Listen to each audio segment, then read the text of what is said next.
Hai kabajamtoota hordoftoota maatii YouTube chaanaalii kiyyaa nagaa waaqayyoo isiniif haa baay'atuun isiniin jedha.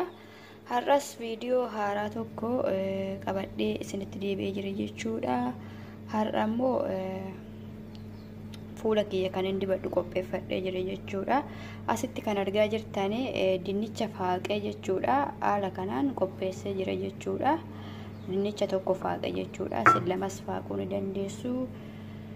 Kun guyyaa sadinichi tokkichi guyyaa sadiif naa ta'a jechuudha. Akka kiyyatti kanaafuu jalatti jechuudha. Haala kana fakkaatuun jalatti xallalamee jira jechuudha. Bishaan isaa keessaa nan xallala jechuudha.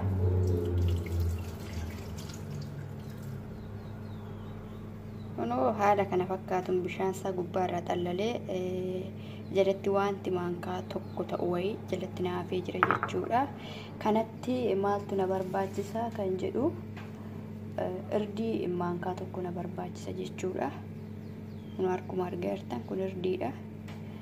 Kana haala kanaan waliin dhaa jechuudha. Erga asitti immoo meeshaa kana fakkaatu qopheeffadhee jira jechuudha. Haala kanaan waliin dha'ee sirriitti jabaata waan ta'eef sirriitti waliin dha'ee meeshaa kanatti godhee fuula kiyya dibadhee isin agarsiisa. Anuma faana turaa isiniin jedha.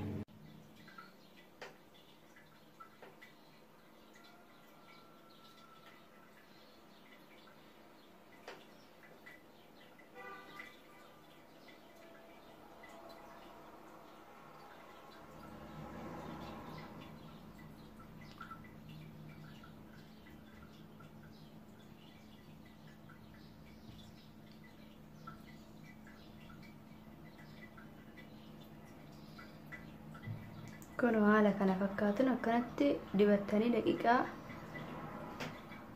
30 booda ofirraa dhiqxu jechuudha. Kuni dinnichaadha. Dinnichaa fi irdiidha jechuudha. Torbeetti sanbata lamaan osoo fayyadamtanii gaariidha jedheen abdadhaa. Kana fakkaata kabajamtoota hordoftoota kiyyaa. Kunoo ani buruushiidhaan dibadhee harkaanis dibachuu hin dandeessu jechuudha. Buruushii hin qabne.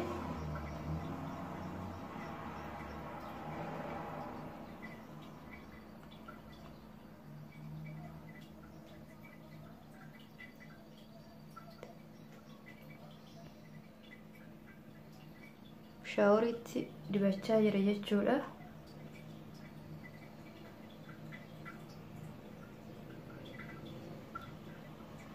Video kiyya immoo laayikiin isin godhin ilaalina jechuudha. Laayikii naa godha. Kunoo haala kanaan dibattanii daqiiqaa 30 booda